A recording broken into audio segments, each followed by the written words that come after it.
बहुत बहुत स्वागत है बच्चों आप सभी का आज के इस वीडियो में। और आज की इस वीडियो में हम डिस्कस करेंगे क्लास 9th का आपका जो साइंस का सब्जेक्ट है, यानी कि विज्ञान का आपका जो सब्जेक्ट है बच्चों, इसके नए सिलेबस के बारे में। ठीक है, और ये नया सिलेबस अभी कुछ ही दिनों में सितंबर और अक्टूबर के मंथ में आपके जो मिड टर्म के एग्जाम होंगे 2024 और 25 के सेशन के, इसके लिए होने वाले हैं बच्चों। ठीक है, और सबसे अच्छी बात ये कि साइंस के मिड टर्म के एग्जाम के सिलेबस को हिंदी लैंग्वेज में तो आपको मैं समझाऊंगा अच्छे तरीके से, साथ ही साथ जिन बच्चों के पास में साइंस इंग्लिश मीडियम में है उनको भी अच्छे से समझाऊंगा। यानी कि हिंदी और इंग्लिश दोनों ही मीडियम के बच्चे इस वीडियो को पूरा जरूर देखें। सिलेबस के बारे में अगर आपका कोई भी डाउट रह जाता है वीडियो देखने के बाद, तो ये मेरी इंस्टाग्राम की आईडी है, जाइए फॉलो कर लीजिए, मैसेज करके पूछ सकते हो। ठीक है, क्लास 9th के इंपॉर्टेंट नोट्स, पीडीएफ और अपडेट के लिए आप हमारे टेलीग्राम ग्रुप को जरूर ज्वाइन कीजिए। टेलीग्राम पे जाइए, वहाँ पे सर्च कीजिए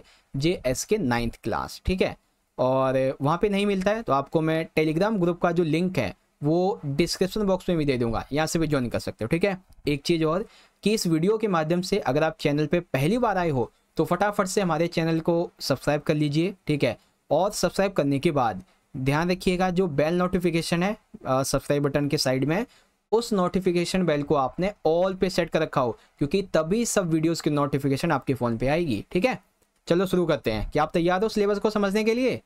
चलिए, यहाँ पे आप देख सकते हैं बच्चों, ये आपका क्लास 9th का साइंस का मिड टर्म का सिलेबस है 2024 और 25 का, जिसमें चैप्टर 1, 2 यहाँ पे दिया गया है, विषय वस्तु आपकी है ये।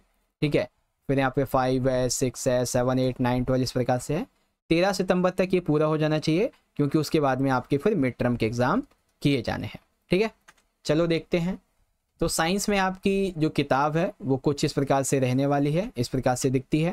ठीक है, आपको किताब जो है ना वो NCERT की ही खरीदनी है। ओके, चलो अब यहाँ पे देखिए, ये है आपका सिलेबस का इंडेक्स। ठीक है, यानी कि यह है आपके सिलेबस की विषय सूची आपकी किताब की। अब इसमें से क्या पढ़ना है क्या नहीं पढ़ना है, देखो जो जो आपको पढ़ना है ना उसे मैंने किया हुआ है बोल्ड।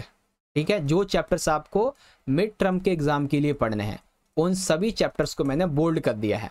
जैसे कि सबसे पहला चैप्टर है बच्चों आपका यहाँ पे हमारे आसपास के पदार्थ। ठीक है, तो मैंने ये बोल्ड कर रखा है, यानी कि ये चैप्टर आपको मिड टर्म के एग्जाम के लिए पढ़ना है।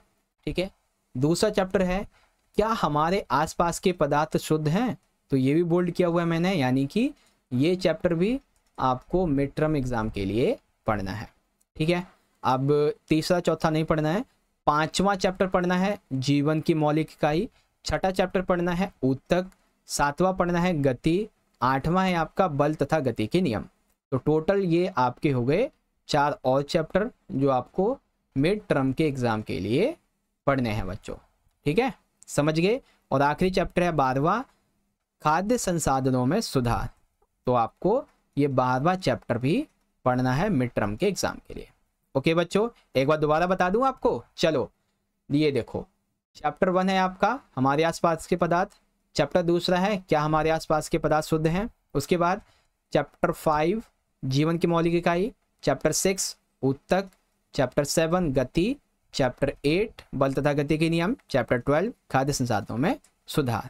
ठीक है, लिख दूं क्या एक बार? देखो चैप्टर 1, 2, 5, 6, 7, 8, 12 ये आपके टोटल 7 चैप्टर हैं। ठीक है, इन 7 चैप्टर को आपको पढ़ना है आपके मिड टर्म के एग्जाम के लिए।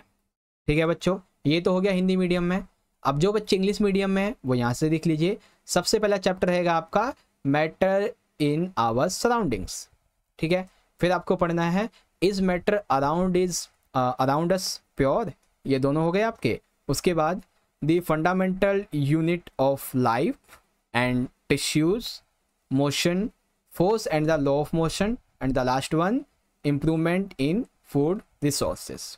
ठीक है, 1, 2, 5, 6, 7, 8, 12 ये चैप्टर्स हैं आपके।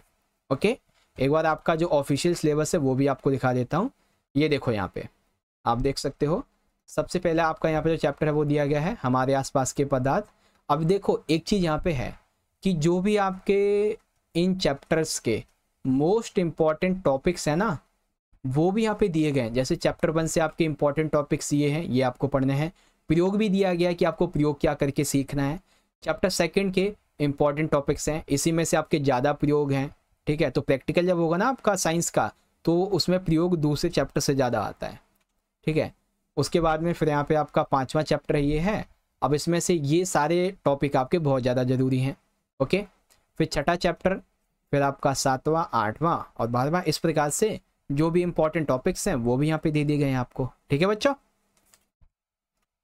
तो मेरे हिसाब से अब आप अपना सिलेबस अच्छे तरीके से समझ गए हो, ठीक है। तो अब हम इस वीडियो को यहीं पे एंड करते हैं।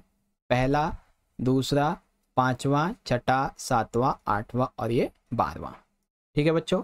सिलेबस अच्छे तरीके से समझ में आ गया हो तो वीडियो को लाइक कर दीजिए, अपने सभी दोस्तों में ज़्यादा से ज़्यादा शेयर कर दीजिए। और कुछ भी आप मुझसे पूछना चाहते हो तो मेरी आईडी आपके सामने है ही, साथ ही साथ आप हमारे टेलीग्राम ग्रुप को भी जरूर ज्वाइन करें, ठीक है बच्चों। कमेंट में बताइएगा सिलेबस कैसा लगा आपको। मिलते हैं अगली वीडियो में, तब तक के लिए आप पढ़ते रहिए, अपना ख्याल रखिएगा। बहुत बहुत धन्यवाद। जय हिंद, जय भारत, वंदे मातरम।